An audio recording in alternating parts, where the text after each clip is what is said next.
One of the easiest ways to destroy your mix is adding reverb without knowing what you're doing. If you've ever wondered what reverb is exactly, why you need reverb in your mix, or how to mix with reverb so that you know what you're doing and so you don't trash your mix, then keep watching. Hi, I'm Trevor Dimmoff. I transform musicians into songwriters at epicsongwriting.com. Watch the video all the way through and then click the description link for a written summary of reverb and how to add it to your mix, and for bonus mixing tips to make mixing with reverb make your song sound better. If you learn anything interesting like this video, and remember to subscribe and ring the little bell so that you know when I release new videos. First, I'll give you an overview of reverb, what it is so that you understand its function. Second, I'll show you the how of reverb. I'll explain how reverb works both in the real world and in your DAW. And finally, you'll get to watch me set up and use reverb in a mix so that you'll understand how to use it in your own mixes. Reverb is short for reverberation. When you listen to sounds in the real world, there are subtle echoes. Sound waves move in all directions. They bounce off of hard surfaces, taking longer to hit your ears than the main sound that you hear. You normally don't consciously notice these echoes, but unconsciously you use the delays to understand the size of the room or space that you're in. It's a very simple version of how a dolphin or bat uses echolocation to understand its surroundings. Humans aren't usually conscious of these sound reverberations unless they're really obvious or they're not there at all. Have you ever counted the seconds between lightning and its thunderclap? 5 seconds apart means the lightning struck a mile away, because sound travels at about 1,100 feet per second, or 370 yards every second. This works out to about a foot every millisecond. In metric, 3 seconds is a kilometer away, because sound travels at about 340 meters per second. This comes down to about a meter every 3 milliseconds. Keep these numbers in mind when you're playing with reverb. It'll help you sense the size of the space that you're simulating. Reverb is confusing at first because you've been told you need to record your vocals and instrumental tracks in a controlled recording environment where there aren't any echoes. So why add them later, right? Well, you need a controlled recording environment because in a small space, the echoes, also called early reflections, are so fast, sometimes less than 10 milliseconds, that they clutter up the sound you're recording. They make it sound bad when you listen back to the track you've just recorded, and most processing makes them even louder. Once you have a clean recording that you've edited, EQ'd, and compressed, you add reverb back to make your song sound like it was recorded in a real space, so it sounds real instead of shoved into a little box inside your computer. Make sense? Good. In the early days of recording, back before computers and DAWs, when recording engineers recorded onto tape, mixing engineers would put loudspeakers into large rooms or halls and record the natural echoes and add them back into the mix. With modern computers and digital audio workstations, we can use plugins, software apps to simulate the echoes that you'd hear in a concert hall or a room. They're called hall and room reverbs for obvious reasons. Not everyone could afford to build or rent a concert hall back in the day, so some brilliant minds came up with alternatives. One solution was to use speakers in a small, very reflective room. This is called chamber reverb. Another solution was to run an audio signal through a piece of metal and record the sounds. One idea was using a metal plate, and this is how plate reverb was invented. Another solution was using a metal spring instead of a metal plate, creating spring reverb. This made it possible to add reverb to a guitar amp. The plugins in your DAW simulate natural or mechanical reverb. A signal was played in a natural environment like a hall or a room, recorded with the natural reverb, and then run back through a computer that created an algorithm, a computer program, that can take any signal and add a similar reverb. Nowadays, we have hall reverb, room, chamber, plate, and spring reverb available to insert into any song with a software plugin. There are even artificial reverbs, like an inverse reverb that gradually gets louder instead of softer as it would in the natural environment.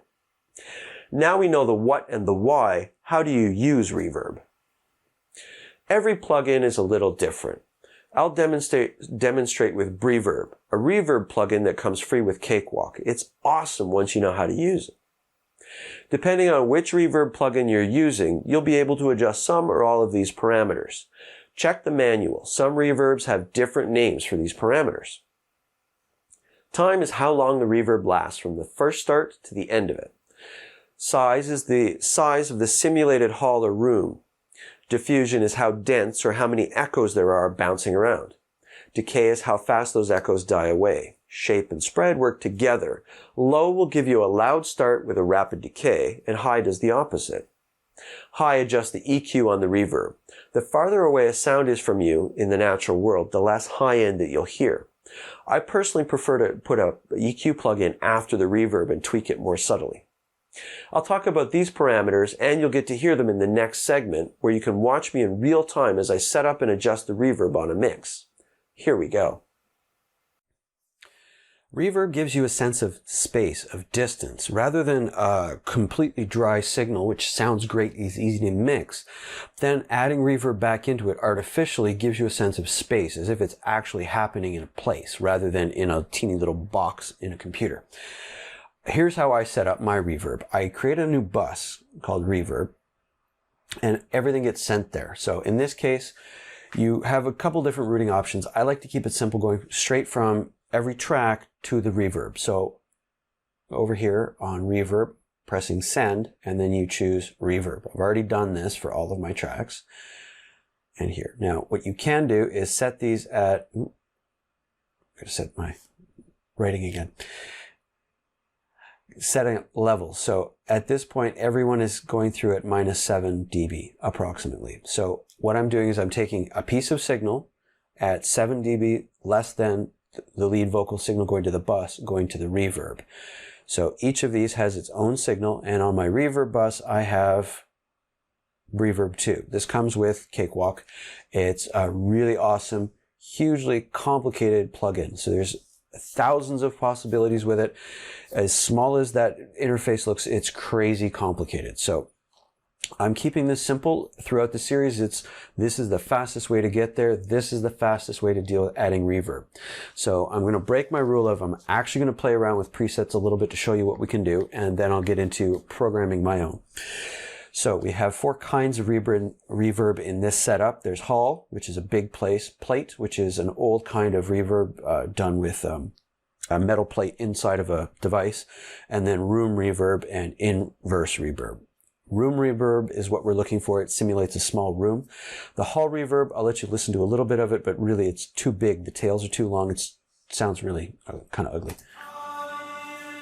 Now what I've done is I've muted Vox and Guitar Bus. So the only thing we're listening to is the Reverb plugin itself. This is with everything. I need a decent cup of coffee. You hear that tag out in there. Feeling boiling me. So when I'm setting my reverb, I like to keep it simple. I cut out everything except the reverb itself so I can hear exactly what I'm doing. So let's set this to room reverb so we have a sense. Now there's 6 parameters here. I can also do wet and dry here. So if I double click, it goes back to full. So this is I need a decent cup of coffee. And just the reverb itself so I can hear what's happening. To properly set it up completely, you have to hear both signals, but I like to play with just this so I can know exactly what I'm doing. So time is how long the reverb lasts for. I need a decent cup of coffee. Feeling. So 2 seconds is the default. Because it's a room reverb, I'm keeping it pretty short. And the math is 320 milliseconds is about a beat, so that gives you a sense of how long sound is lasting for. I need a decent cup of coffee. Feeling boiling me. Now what starts to happen when it's too long, it sounds like the room is huge, so I'm playing teeny little voice in this giant auditorium, which doesn't sound great. The size also has an effect on that, but it's really just the time. So how long does it take the echoes to come back to you is how we sense space, and that's what we're catching right now. I need a decent cup of coffee. Feeling boiling me. You hear the guitars. The mute one. So it sounds like 3 guitars. It's just too long, too big. So I'm going to use the pendulum method, which is I start with one end, swing way hard the other way just to hear what's happening and then narrow it down gradually. I need a decent cup of. So that's smallest as possible, I need a decent cup of. large as possible. Let's try it up the middle and then decide from there. I need a decent cup of. Still too big for what I'm listening for. I need a decent cup of coffee. Good set for now.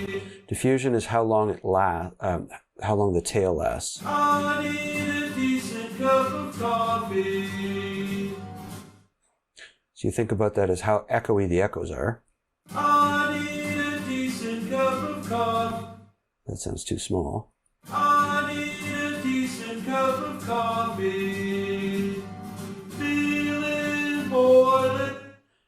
Decay is falling apart. I need a decent cup of coffee. I need a decent cup of coffee. I'm going to open up the dampening. I need a decent cup of. I need a decent cup of coffee. Feeling bored. Pre-delay is how long it lasts. So the first sound comes out, then there's a pre-delay before the echo starts. So this tells us how close it seems to be. So this is like I'm right next to it. I need a decent cup of coffee. I need a decent. I need a decent. That delay of a half second. So let's put it on with here. I need a decent cup of. I need a decent.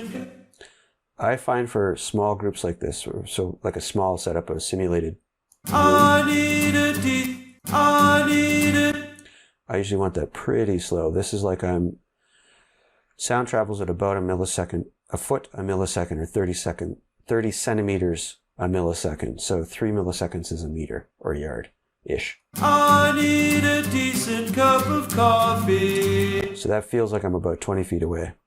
I need a decent cup of. So I'm, in this case, looking for an intimate one. So I'm going to keep this pretty quick. Now the dampening cuts out the high end. So the farther away something is, the less high end we hear. So I'll show you what I mean. I need a. Let's take this out. I need a decent cup of coffee. Feeling boiling me. I need a decent cup of coffee. Craving quality caffeine. So I'm going to leave that at the default at 5K. I need a decent cup of coffee. So I established this is the sound of the reverb. Now I'm going to check a level. Now the reason I've put this on a bus is because if I've done this on acoustic guitar and I have two, reverb is complicated. It's not something we're conscious of most of the time. You can hear it. But what happens is you start sensing space. Now if you have something contradictory and artificial, it's got a really long time lag, but then there's no diffusion. So it sounds like it's close, but it's far at the same time. Your ear just goes, that doesn't sound right. Most people aren't conscious of why, but it sounds really wrong or artificial. Now, it can be fun to play with, but right now I'm looking for a natural sound, so I have to keep it balanced so it's not too crazy one way or the other. Now, what I like to do is I'll put everything sending to the bus, and then the bus I can adjust the level. I can do one reverb, and everything sounds uniform. There are different schools of thought on this. Some people will like reverb the drums differently from everything else. What I find is I'm not good at it, so I usually wind up making something that doesn't make sense. So I like to put everything into the same bus. There's one reverb for everything. Sometimes people do different reverb on the vocals and different reverb on the drums on purpose. They're better mixers than I. As always, this is the simplest way to get there. So I'm doing one reverb for everybody. It's a small group. If I had more instruments, I might play around with that a bit. So let's go with, here's our reverb. Coffee, feeling boiling mean. I need a decent cup of coffee, craving quality caffeine. I need a decent cup of coffee. I'm just starting to hear it. I need exotic beat. I need a decent cup of coffee. Feeling boiling mean. I need a decent cup of coffee. Craving.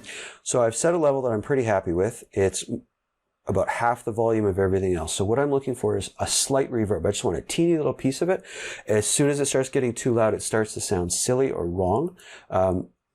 I find that most of the time, my best bet is to keep it just where I'm just starting to hear it. Anything louder than that, it starts to get ugly or overpowering, and I'm overdoing it. I need a decent cup of coffee. Feeling boiling mean. I need a decent cup of coffee. Craving quality caffeine. I need a decent cup of coffee. I need exotic beat. I need exotic beat. So that's reverb set for this song. I like to keep it simple, not too loud, not too overpowering. And I'm always really careful with reverb because it's easy to overdo it and wind up with something that doesn't sound quite right, or in fact, a little crazy. So let's take it off loop and listen. I'm going to solo certain things just as we go through to hear how it sounds. So off the beginning.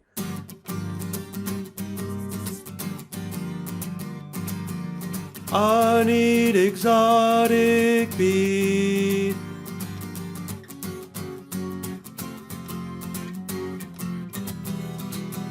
Stranger in a strange town, woke up in a musty motel bed. So there it's a lot more obvious. Eyes are crossed, I'm falling down. Need good bean to straighten out my head. Fill my cup, I'm feeling all used up. I need a decent cup of coffee. Feeling boiling mean. I need a decent cup of coffee. Craving quality caffeine. I need a decent cup of coffee. I need exotic beat. I need exotic. I'm going to jump ahead. Fill my cup, I'm feeling all used up. I need a decent cup of coffee. Feeling boiling mean. I need a decent cup of coffee. Craving quality caffeine. I need a decent cup of coffee. I need exotic beat. I need exotic. That's where we started with way back. Got to take my beans on the road with me. Squeeze my beans in my French press so I am not this ruined mess. I need a decent cup of coffee. See what it looks like. Feeling Sometimes. boiling mean. I need a decent cup of coffee. Craving quality caffeine. I need a decent cup of coffee. I need exotic beat. I need exotic beat. To summarize, reverb gives your mix a sense of space, so it doesn't sound like it's coming out of a tiny little computer. You're putting your dry, well-recorded tracks into a simulated real space to make it seem lifelike for your audience. As much as I've talked and shown you, there's more. I showed you the Pro Channel version of Reverb. There's another version that runs in your FX bin with more controls and more parameters. I kept it to the Pro Channel version in this video so you didn't suffer from reverb overload on your first taste. It's also the one I use most of the time. I save reverb for the end of the mixing process, once I've recorded and edited and mixed with EQ and compression. That way it's easy. You can hear exactly what you're doing with a track that's almost finally mixed. My reverb workflow starts with a mental image of what I want to achieve. Ask yourself, where do you want your track to be? Are you simulating a small club or a giant concert hall? I create a reverb bus and I use sends from each track that needs reverb. In the demo, I dropped the gain of each send by -7 dB. Then I mixed in the reverb bus at close to 0 dB on the bus fader. If you don't drop the gain on the sends, you'll probably keep the reverb fader down around -10 dB. Choose a reverb type that fits, and then try out some of the presets. Find one that's close and adjust it so it sounds good or better. Be careful you don't create a contradictory reverb. For example, a hall reverb with a short time wouldn't exist in the real world. A short reverb time with all the high-end EQ'd out doesn't sound natural either. Learn to simulate reality before you go for creative effects. Then I tweak the reverb by listening only to the reverb and not the original signal. This way I hear exactly what I'm doing when I'm setting up and adjusting the reverb. When I think I'm done, I turn back the original mix and I gradually add reverb until I just start to notice it. Turn it off and on to check that it's actually improving your mix and that it's not too loud. When in doubt, use less reverb. It's easy to overdo reverb and then make your mix sound messy. I use a bus to keep it simple. I can adjust the amount in the whole mix with one fader. I can change the reverb for every track all at the same time. If I want more reverb in a track like the vocal, I just go to the vocal track and adjust the send to the reverb bus. Be careful when you use more than one reverb in a mix. You can create a contradiction, instruments that sound like they're in a different space. Your audience won't know why, but they won't like your mix because it sounds wacky or wrong. Once you've got more experience, then you can try a different reverb on the vocals, for example. Or you can reduce the pre-delays to make something sound closer to your listener. You could use a different reverb on the drum kit or the lead guitar. For now, stick to one reverb on the bus and adjust the volume for each reverb for each instrument using the sends on each track. If you've been following along with this entire series, you've recorded your tracks, edited them, mixed them with EQ, and then compression, and now with reverb. The next videos will guide you through finalizing your mix and then mastering so that you can release your song. Thanks for watching. I'm Trevor Dimoff. I transform musicians into songwriters at epicsongwriting.com. If you liked the video, please like it. If you learned something cool, subscribe. And if you want to learn more about reverb, click the description link for a written summary and more details and tips. Once you've done all that, go write something worth recording.